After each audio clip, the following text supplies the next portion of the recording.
మన తండ్రి అయిన దేవుని నుండి, ప్రభు అయిన యేసు క్రీస్తు నుండి కృపయు సమాధానము మీకు కలుగును గాక. ఆమేన్. ప్రార్థన చేసుకుందాం. సర్వశక్తియు కృప కనికరము గల దేవా, మీ ఘనమైన నామునకు వెళ్ళి నీ స్తుతులు స్తోత్రాలు చెల్లించుకుంటూ ఉన్నాము. గడిచిన కాలమంతయు కూడా మీరు మమ్మను కాచి కాపాడారు, సంరక్షించారు. ఈ రాత్రికాల సమయంలో ప్రభువా నీ యొక్క సన్నిధిలో చేరి మిమ్మను స్తుతించడానికి, ఆరాధించడానికి తండ్రి, మీ వాక్యమును ధ్యానం చేయడానికి దేవా, మీరు మాకు ఇచ్చిన ఇటు శ్రేష్టమైన సమయం కొరకే వందనాలు. మీ దాసుడనైనా నన్ను దర్శించండి, మీ యొక్క ఆత్మలో బలపరచండి, ఫిలోచాటును మరుగు చేయండి, మీ యొక్క ఆత్మ నడిపింపు దయచేయండి. నీ వాక్యము ద్వారా మాతో మాట్లాడండి. ఇది నా ఆశీర్వాదాలతో మీరు మా నింపండి.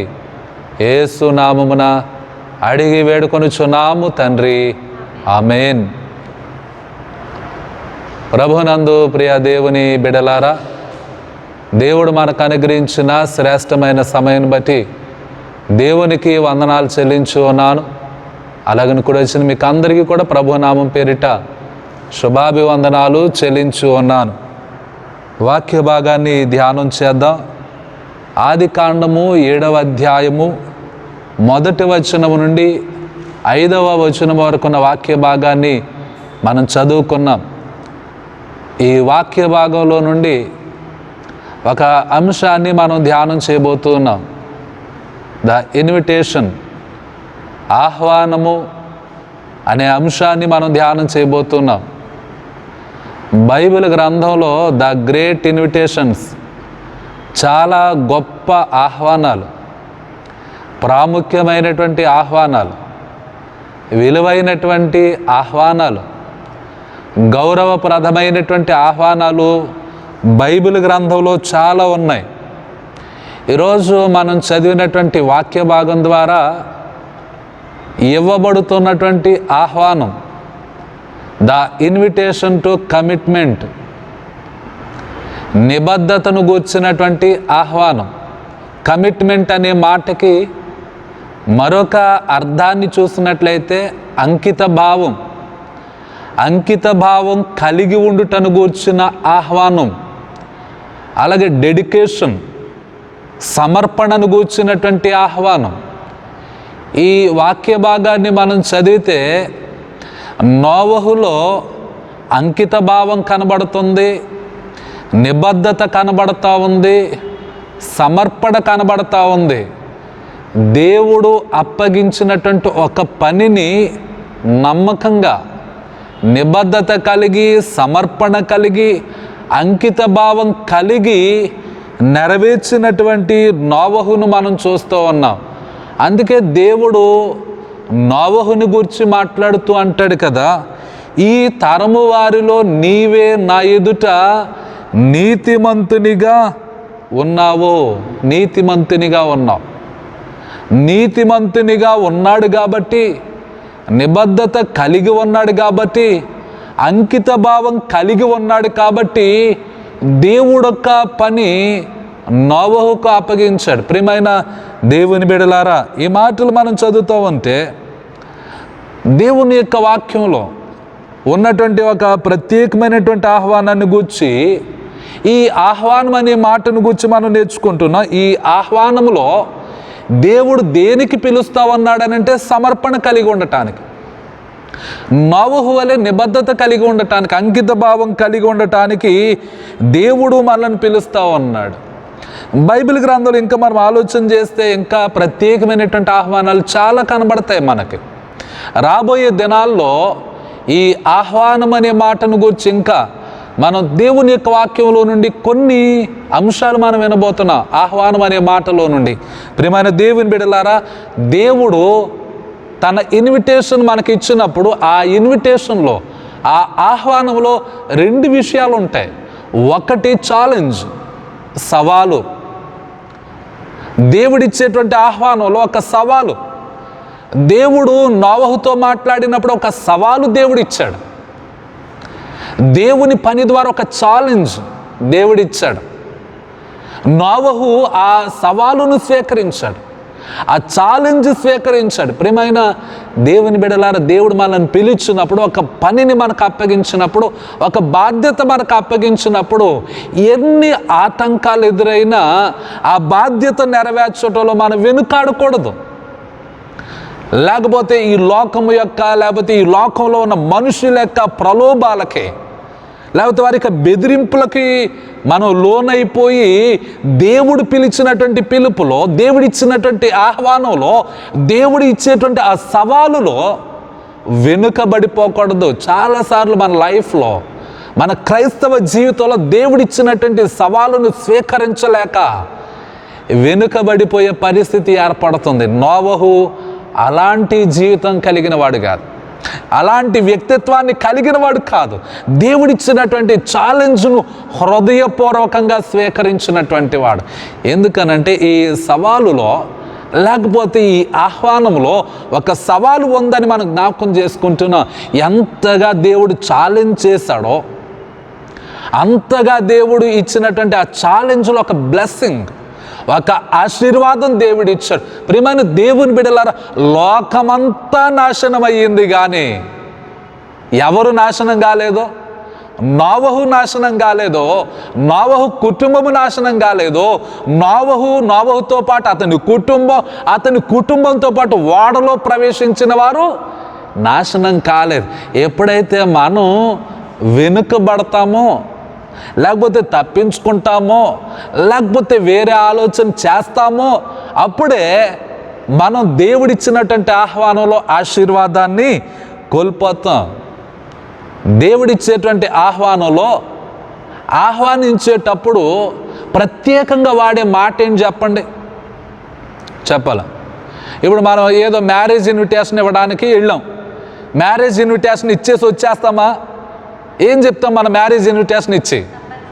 తప్పనిసరిగా రండి, ద వర్డ్ కమ్, రండి అనే మాట ఉంటుంది. ఇప్పుడు మనకు శుక్రవారం ఉపవాస ప్రార్థన కూడిక ఉంది అని నేను చెప్తాను. ఆ చెప్పిన తర్వాత ఏం చెప్తాను? తప్పనిసరిగా రండి, ద ఇన్విటేషన్. ఆ ఇన్విటేషన్లో ఛాలెంజ్ ఉంది, ఆ ఇన్విటేషన్లో బ్లెస్సింగ్ ఉంది.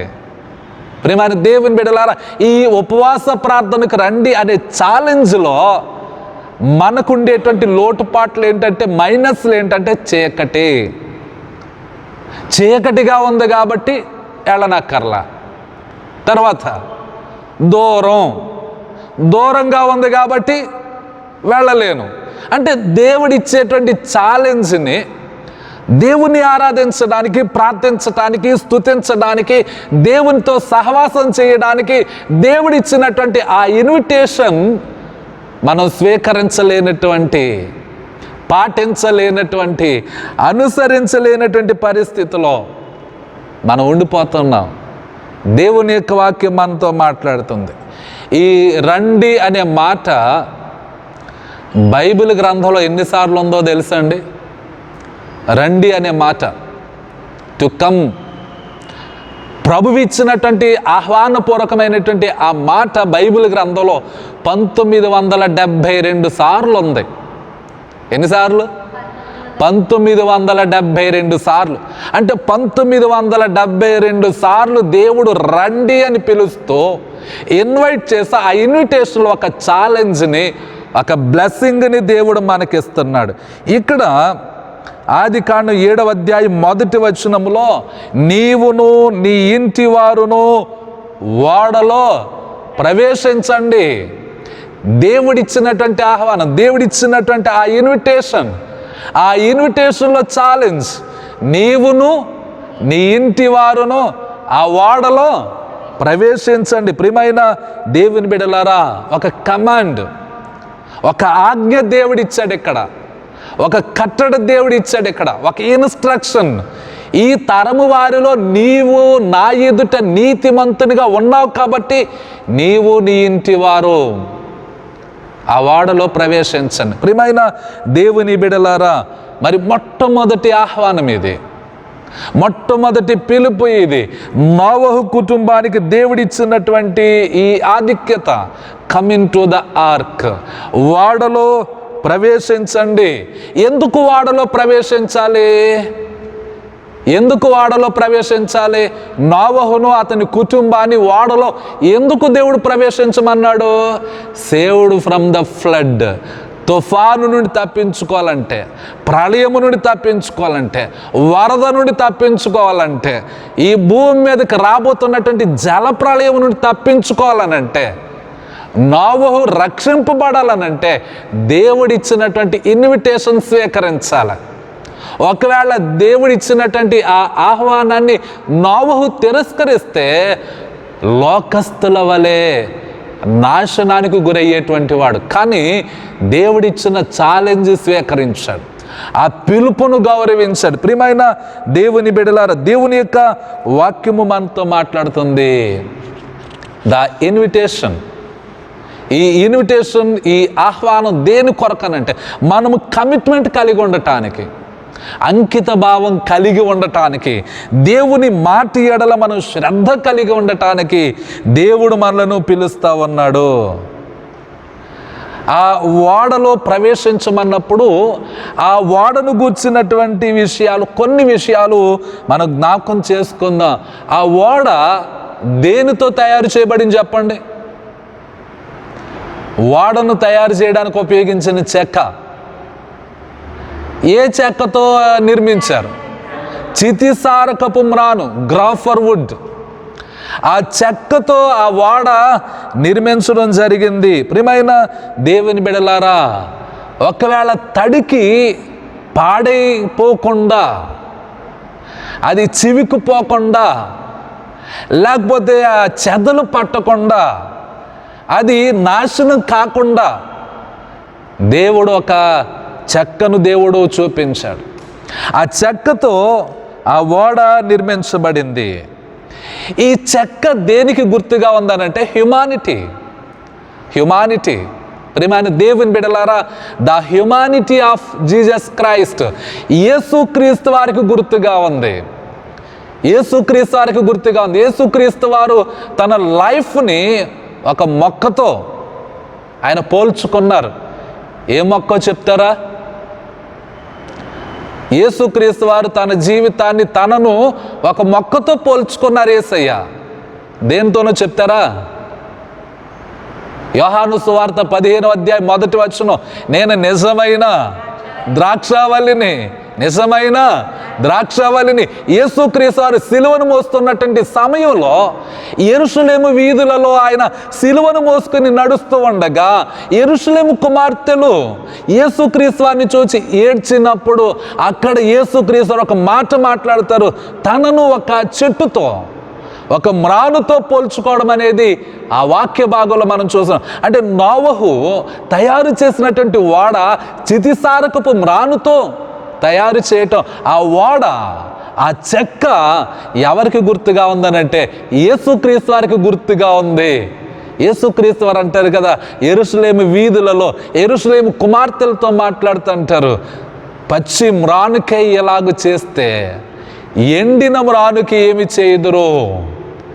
పచ్చి మ్రానుకి ఎలాగ చేస్తే ఎండిన మ్రానుకి ఏమి చేస్తారు? ప్రియమైన దేవుని బిడ్డలారా, యెషయా గ్రంథం 53వ అధ్యాయం 6వ వచనాన్ని మనం చదివితే, మనమందరము గొర్రెల వలె త్రోవ తప్పిపోతిమి, మనలో ప్రతి వాడును తనకిష్టమైన త్రోవకు తొలిగెను, మన అందరి దోషమును అతని మీద మోపెను. ప్రియమైన దేవుని బిడ్డలారా, యేసుక్రీస్తు వారిని గూర్చి ఈ చితిసారకపు మ్రాను జ్ఞాపకం చేస్తుంది. ఆయన మానవత్వాన్ని గురించి జ్ఞాపకం చేస్తుంది. ఆయన శరీరధారిగా ఈ లోకానికి వచ్చినటువంటి సంగతిని గురించి జ్ఞాపకం చేస్తుంది. నోవహు ఆ ఓడలో ప్రవేశిస్తే రక్షణ, మన కొరకు ఈ లోకానికి రక్షకునిగా వచ్చిన యేసయ్య దగ్గరికి వస్తేనే మనకు రక్షణ. దేవుడు మనల్ని పిలుస్తూ ఉన్నాడు. రక్షణ పొందడానికి దేవుడు మనలను పిలుస్తాను. మన అందరి దోషము అతని మీద దేవుడు మోపెను. ప్రియమైన దేవుని బిడ్డలారా, అయితే ఓడ ఆ చితిసారకపు మ్రానుతో తయారు చేయబడింది. పాడైపోకుండా దేవుడు జాగ్రత్త తీసుకున్నాడు. ఇప్పుడు ఇట్స్ సెక్యూరిటీ. ఆ ఓడకు దేవుడు ఇచ్చినటువంటి భద్రత ఏం చెప్పండి? ఆ ఓడను దేవుడు ఎలా కాపాడాడు? ఓడ నిర్మించిన తర్వాత ఆ ఓడలో నోవహు అతని ఇంటి వారు ప్రవేశించాక నోవహుతో పాటు మరి జలచరాలు, జీవచరాలు, పక్షులు, పురుగులు, మరి దేవుడు చెప్పినట్టుగా ప్రతిదీ కూడా ఓడలో ప్రవేశించిన తర్వాత దేవుడు ఏం చేశాడు చెప్పండి? తలుపు వేశాడు. తలుపు వేసిన తర్వాత ఇట్స్ సెక్యూరిటీ. దేవుడు చేసిన పని ఏంటనంటే కీలు పూశారు. కీలు పూయడం జరిగింది. ప్రియమైన దేవుని బిడ్డలారా, దేవుని యొక్క వాక్యం ద్వారా నేను మాట్లాడుతూ ఉన్నాను. కవర్డ్. ఆ ఓడలో నీళ్లు చేరకుండగా దేవుడు ఏం చేశాడనంటే ఆ ఓడకి కీలు పూయటం, కవర్డ్. దాన్ని కాపాడటానికి ఆ ఓడని దేవుడు సీల్ చేశాడు, నీళ్లు ప్రవేశించకుండగా. ప్రియమైన దేవుని బిడ్డలారా, ఎలాంటి ఆపద కలుగుకుండగా. ఈ కవర్డ్ అనేటువంటి మాటకి ఇంకొక మాట ఏంటనంటే అటోన్మెంట్. దేవుడు కవర్ చేస్తాడు. ఎలా కవర్ చేస్తాడో, మనం నశించిపోకుండగా మనము దేవుని యొక్క రక్షణ పొందకుండగా ఒకవేళ తప్పిపోతామేమో అని దేవుడు మనల్ని కాపాడుతున్నాడు. మనల్ని జాగ్రత్తగా దేవుడు చూసుకుంటున్నాడు. ఆ ఓడ చుట్టూ దేవుడు ఎలాగైతే కీలు పూసాడో, ఆ ఓడ నాశనం అయిపోకుండా దేవుడు ఎలాగైతే దాన్ని భద్రపరిచాడో, అలాగే దేవుడు మనల్ని క్రీస్తు రక్తము ద్వారా మన పాపముల చేత నశించిపోకుండా క్రీస్తు రక్తము ద్వారా దేవుడు మనల్ని కవర్ చేస్తున్నాడు, మనల్ని కాపాడుతున్నాడు. మన ప్రతి పాపాన్ని కడిగి దేవుడు శుద్ధి చేస్తున్నాడని దేవుని యొక్క వాక్యము ద్వారా నేను మాట్లాడుతున్నాను. మార్కు సువార్త 10వ అధ్యాయం 45వ వచనం, మనుష్య కుమారుడు పరిచారము చేయించుకుంటకు రాలేదు, కానీ పరిచారము చేయుటకును అనేకులకు ప్రతిగా విమోచన క్రయధనముగా తన ప్రాణాన్ని ఇవ్వడానికి, తన ప్రాణాన్ని ఇవ్వడానికి. ఈ విమోచన క్రయధనం ఏంటో పేతురు రాసిన మొదటి పత్రిక 1వ అధ్యాయం 18వ వచనంలో ఆ వాక్య భాగంలో, మరి ఆ అధ్యాయంలో పేతురు భక్తుడు మాట్లాడతాడు. అమూల్యమైన రక్తం, నిష్కళంకమైనటువంటి రక్తం, గొర్రె పిల్ల వంటి రక్తము చేత ప్రభువు మనలను విమోచించాడు. ప్రియమైన దేవుని బిడ్డలారా, క్రీస్తు రక్తంలో మన ప్రతి పాపం కడగబడటం, మనం శుద్ధి చేయబడటం, మనం విమోచింపబడతామని దేవుని యొక్క వాక్యము తెలియజేస్తుంది. రోమపత్రిక 5వ అధ్యాయం 9వ వచనం, ఆయన రక్తము ద్వారా నీతిమంతులుగా తీర్చబడి మరింత నిశ్చయముగా ఆయన ద్వారా ఉగ్రత నుండి రక్షింపబడుదుము. దేని ద్వారా నీతిమంతులుగా తీర్చబడుతున్నాం? ఆయన రక్తము ద్వారా నీతిమంతులుగా తీర్చబడుతున్నాం. క్రీస్తు రక్తము ద్వారా మన పాపాలు కడగబడుతున్నాయి, శుద్ధి చేయబడుతున్నాయి, పవిత్రపరచబడుతున్నాం, నీతిమంతులుగా తీర్చబడుతున్నాం. అంత మాత్రమే కాదు, ఆయన ఉగ్రత నుండి, దేవుని ఉగ్రత నుండి మనం రక్షింపబడుతున్నాం. దేవుని యొక్క వాక్యం తెలియజేస్తుంది.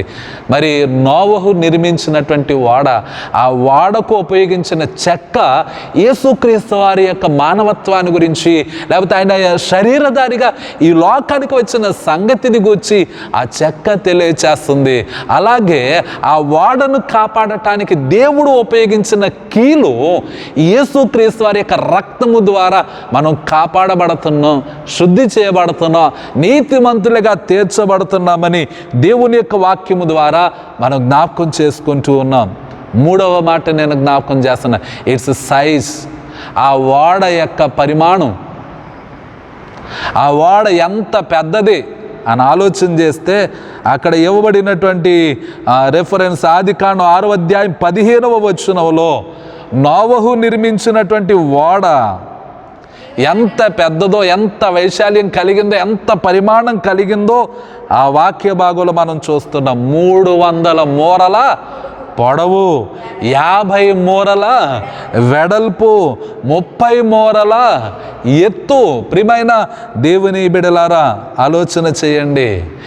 ఈ ఎత్తు, ఈ పొడవు, ఈ వెడల్పు దేనిని గూర్చి తెలియజేస్తున్నానంటే ద సఫిషియన్సీ ఆఫ్ జీసస్. యేసుక్రీస్తు వారు ఎంత సమర్థత కలిగిన వారో, ఎంతగా తన ప్రజలకు అనుకూలమైన దేవుడో, ఎంతగా దేవుడు తన ప్రజలను ప్రేమిస్తాడో, ఎంతగా దేవుడు తన ప్రజలను రక్షించడానికి సిద్ధంగా ఉంటాడో ఈ వాక్య భాగం ద్వారా మనం నేర్చుకుంటూ ఉన్నాం. దేవుడు సామర్థ్యం కలిగిన వాడు, రక్షించడానికి సహాయం చేయడానికి సామర్థ్యం కలిగిన వాడు, ఎల్లప్పుడూ కూడా ఎల్లవేళలో కూడా ఆయన సిద్ధముగా ఉన్నటువంటి దేవుడు అని వాక్య భాగము తెలియచేస్తుంది. హెబ్రీలకు రాసిన పత్రిక 7వ అధ్యాయం 25వ వచనం, ఈయన తన ద్వారా దేవుని యొద్దకు వచ్చు వారి పక్షమున విజ్ఞాపనము చేయుటకు నిరంతరము జీవించుచున్నాడు గనుక వారిని సంపూర్ణముగా రక్షించుటకు శక్తిమంతుడై ఉన్నాడు. సంపూర్ణంగా రక్షించడానికి శక్తిమంతుడు. ఆయన ఎవరినైనా రక్షించగలడు. తన యొద్దకు వచ్చి వారి పక్షమున విజ్ఞాపన చేసేటువంటి దేవుడు. ప్రియమైన దేవుని బిడ్డలారా, నోవహు వాడ ఆ పొడవు, ఎత్తు, వెడల్పు దేవుని ప్రేమను జ్ఞాపకం చేస్తున్నాయి. దేవుని ప్రేమ ఎంత విస్తరించిందో జ్ఞాపకం చేస్తుంది. దేవుడు ఎంత కృప కలిగిన వాడో జ్ఞాపకం చేస్తుంది. దేవుడు ఎంతగా తన ప్రజలను రక్షించడానికి సిద్ధంగా ఉన్నాడో జ్ఞాపకం చేస్తుంది. లోబడనొల్లని ప్రజల తట్టు నేను దినమెల్లా నా చేతులు చాపుచున్నాను. అక్కడ చూడండి, ఆయన ఎన్ని దినాలు చేతులు చాపాడో, ఎంతగా ఆయన అక్కర కలిగి ఉన్నాడో ఈ మాటలు జ్ఞాపకం చేస్తున్నాయి. దినమెల్లా నా చేతులు చాపుచున్నాను. ఒక్కరోజు మనం వెయిట్ చేసేసరికి మనకి కష్టం కలుగుతుంది. ఒక్కరోజు మనం కనిపెట్టేసరికి మనకు బాధ కలుగుతుంది. ఒక్కరోజు మనం శ్రమ పడేసరికి, ప్రయాస పడేసరికి మనకి ఇబ్బంది కలుగుతుంది. ఒక పని 1 కాదు, 2 కాదు, 3 సార్లు చెబితే ఎంత అసహనం మనకు కలుగుతుందో దేవుడు అంటున్నాడు, దినమెల్లా నా చేతులు చాపుచున్నాను, నా చేతులు చాపుచున్నాను. ఆయన అంతగా తన ప్రజల ఎడల ఆయన ప్రేమ, పొడవు, వెడల్పు, ఎత్తు, వైశాల్యం గురించి అపోస్తలుడైన పౌలు మాట్లాడతాడు. ఎఫెసీ పత్రిక 3వ అధ్యాయంలో పౌలు మాట్లాడతాడు. చివరి వచనంలో మాట్లాడతాడు. ఆయన ఎంతగా మన కొరకు వేచి ఉన్నాడో, ఎంతగా ప్రభు మన కొరకు మనల్ని రక్షించడానికి ఆయన సమర్థత కలిగి ఉన్నాడు. గాడ్ ఈజ్ ఏబుల్, ఆయన సమర్థుడు అని దేవుని యొక్క వాక్యము తెలియజేస్తుంది. ఆయన రక్షించడానికి శక్తిమంతుడు, ప్రేమించడానికి శక్తిమంతుడు, కాపాడటానికి శక్తిమంతుడు. ప్రియమైన దేవుని బిడ్డలారా, యేసయ్య చేసే ప్రార్థన లైవ్లీ ప్రేయర్, సజీవమైనటువంటి ప్రార్థన. నిరంతరము జీవించున్నాడు ఆయన మన పక్షముగా విజ్ఞాపన చేయడానికి, తన యొద్దకు వచ్చే వారి పక్షమున. ఇప్పుడు ప్రభు తన వద్దకు వచ్చేవారి పక్షంను విజ్ఞాపన చేస్తూ ఉంటే, ఇప్పుడు వచ్చిన వారి పక్షంగా ప్రభు విజ్ఞాపన చేస్తున్నాడు. మరి రాకపోతే చెప్పండి, రాకపోతే ప్రభు మన కొరకు ఆలోచించే, ప్రభు మన కొరకు విజ్ఞాపన చేసే, ప్రభు మనల్ని రక్షించాలనేటువంటి ఆ ప్రణాళికకి, ఆయన చిత్తానికి మనమే ఆటంకంగా ఉంటూ ఉన్నాం. ప్రియమైన దేవుని బిడలారా, ఆలోచన చేయండి. దేవుని యొక్క వాక్యం మనతో మాట్లాడుతుంది. దేవుడు నోవహును పిలిచి, నీవును నీ ఇంటి వారు నీ ఓడలో ప్రవేశించండి. ఓడలో ప్రవేశించినప్పుడు రక్షింపబడటం, రక్షణ పొందడానికి, దేవుని యొక్క మాటకు లోబడి ఉండటానికి, అంకిత భావం కలిగి ఉండడానికి దేవుడు పిలిచాడు. నోవహు తన ఇంటి వారితో కూడా ఆ ఓడలో ప్రవేశించాడు. ఇప్పుడు 4వ మాట నేను జ్ఞాపకం చేస్తున్నాను, ఇట్స్ షేప్. ఆ ఓడ యొక్క ఆకారం. మనం నోవహు వాడ అంటున్నాం, కానీ అది చూడటానికి ఎలా ఉంటుందనంటే చరిత్ర చెబుతూ ఉంది. అది చూడటానికి ఎలా ఉందనంటే ఒక పెద్ద కాఫిన్ బాక్స్, సమాధి పెట్టెలా కనబడుతుంది చూడడానికి. దాని ఆకారం చూడడానికి ఎలా కనబడుతుందండి?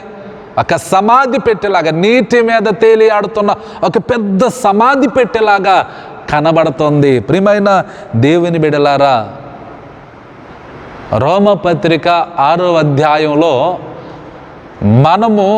మనం పొందే బాప్తిస్మాన్ని గురించి, అపోస్తలుడైన పౌలు మాట్లాడతాడు, మనం క్రీస్తుతో కూడా పాతి పెట్టబడితేమే. అంటే ఈ నోవహు వాడలో ప్రవేశించినటువంటి నోవహు కుటుంబం అది దేనికి గుర్తుగా ఉందనంటే క్రీస్తు వారి మరణానికి గుర్తుగా ఉంది.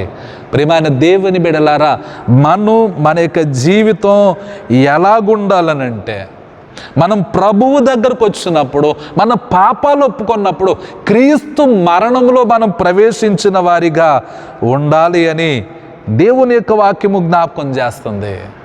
కొలస్సీలకు రాసిన పత్రిక 3వ అధ్యాయం 1వ వచనాన్ని మనం చదివితే, మీరు క్రీస్తుతో కూడా లేపబడిన వారైతే, మనం క్రీస్తుతో కూడా చనిపోతే క్రీస్తుతో కూడా లేపబడతాం.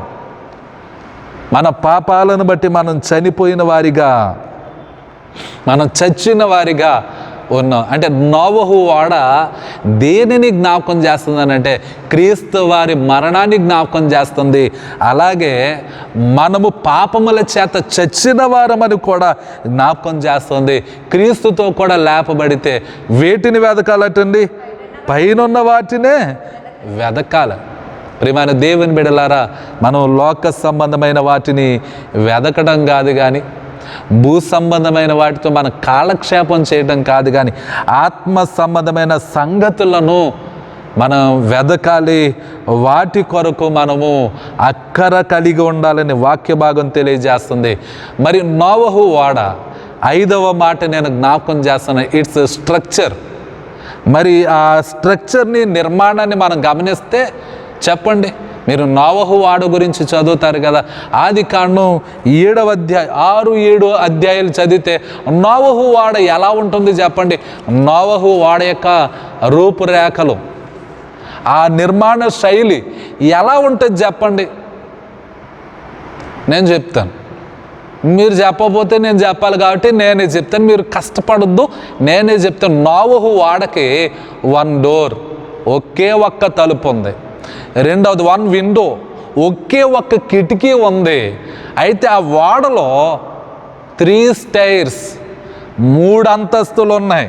ఎన్ని అంతస్తులు ఉన్నాయండి? 3 అంతస్తులు ఉన్నాయి. ఈ 3 అంతస్తులు దేనికి గుర్తుగా ఉందనంటే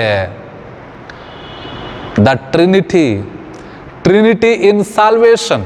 మనము రక్షణ పొందడంలో తండ్రి అయిన దేవుడు, కుమారుడైన క్రీస్తు, పరిశుద్ధాత్మ దేవుడు వారెంత గొప్పగా పనిచేశారు అనే దానిని జ్ఞాపకం చేస్తూ ఉన్నాయి.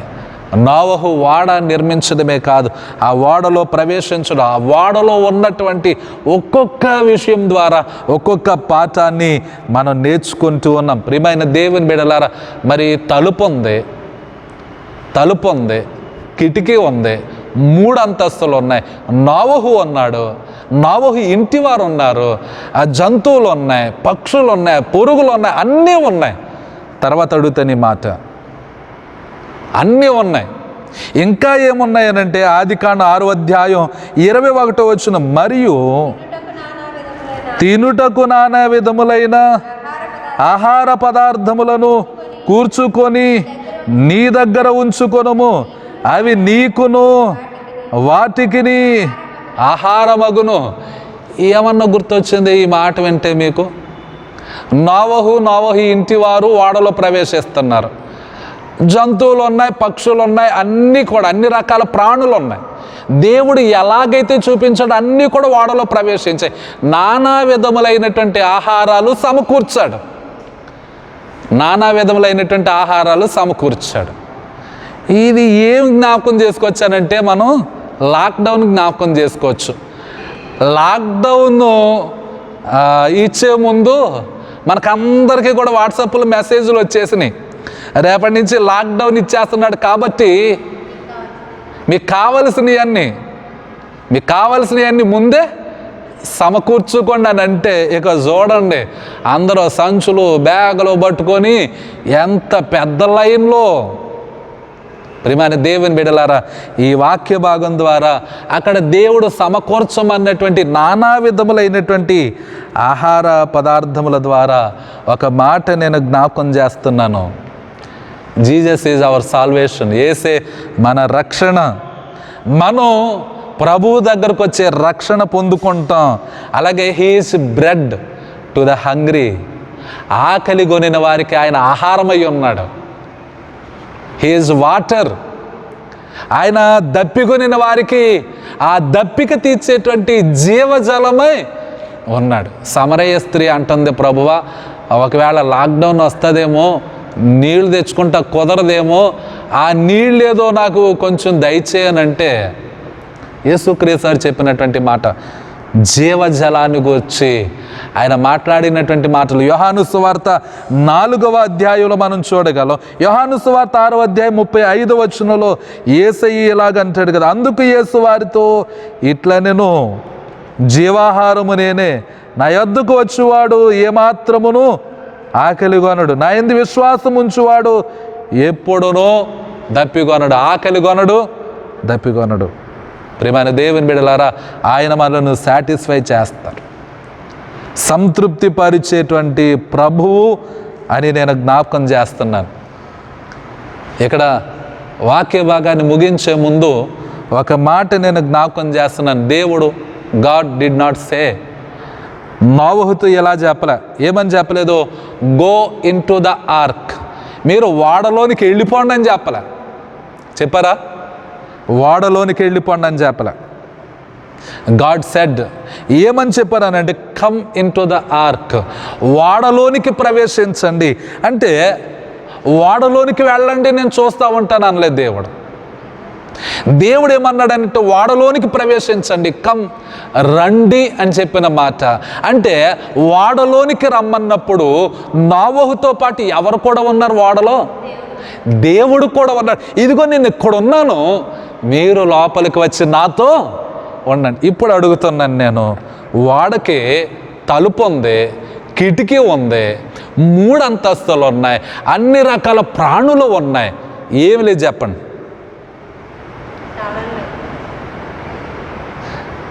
ఏమి లేదు.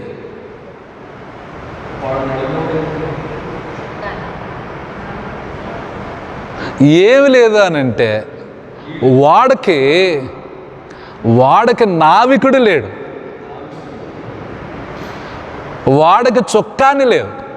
ఇప్పుడు చెప్పండి, దేవుడు ఓడలోనికి రండి అన్నాడనంటే, ఓడలో ప్రవేశించండి అన్నాడంటే, దేవుడు వారితో ఉండి ఆ ఓడను ఆయన నడిపించాడు సరైనటువంటి మార్గంలో, ఎలాంటి కుదుపులు లేకుండా, ఎలాంటి ఇబ్బందులు లేకుండా దేవుడు నడిపించాడు, దేవుడు రక్షించాడు. కాబట్టి దేవుని పిలుపును మనం అందుకుంటే, దేవుని ఆహ్వానాన్ని అందుకుంటే, ఆ ఆహ్వానంలో ఛాలెంజ్ ఉంటుంది.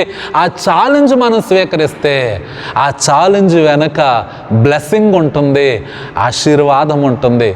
నోవహు దేవుడు ఇచ్చినటువంటి ఆహ్వానాన్ని అందుకున్నాడు, ఆశీర్వదింపబడ్డాడు.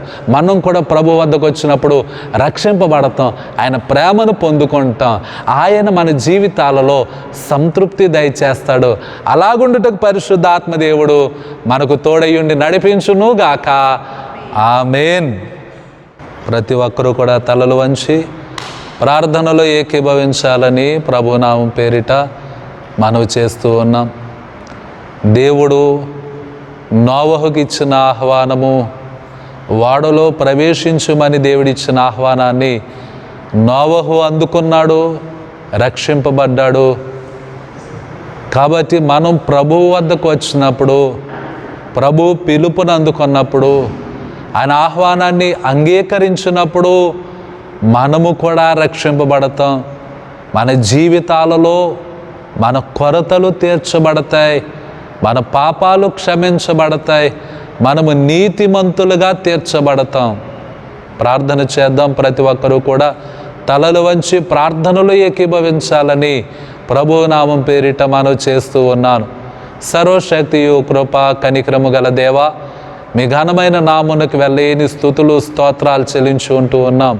ప్రభా, ఈ రాత్రికాల సమయంలో శుక్రవారపు ఉపవాస ప్రార్థనా కూడికలో ఏకీభవించే గొప్ప భాగ్యాన్ని ఇచ్చారు. ప్రభువా, నీ సన్నిధానంలో కూడి వచ్చిన బిడ్డలను దీవించండి. చిన్న బిడ్డలు, యవ్వని బిడ్డలు, స్త్రీలు, పురుషులు, వృద్ధులైన వారిని మీరు పేరు పేరున జ్ఞాపకం చేసుకోనండి అయ్యా. విత్తబడిన వాక్యాన్ని దీవించండి, 30దంతులుగా 60దంతులుగా 100అంతులుగా ఫలింప చేయమని మేము వేడుకుంటున్నాం తండ్రి. ఈ వాక్యము మా జీవితాల్లో నెరవేర్చండి ప్రభువా. వాక్యానుసారమైనటువంటి జీవితం మాకు దయచేయండి ప్రభువా. మీకు ఇష్టం లేనటువంటి ప్రతి పాపాన్ని మాలో నుండి తొలగించమని, తీసివేయమని మేము ప్రార్థన చేస్తూ ఉన్నాం.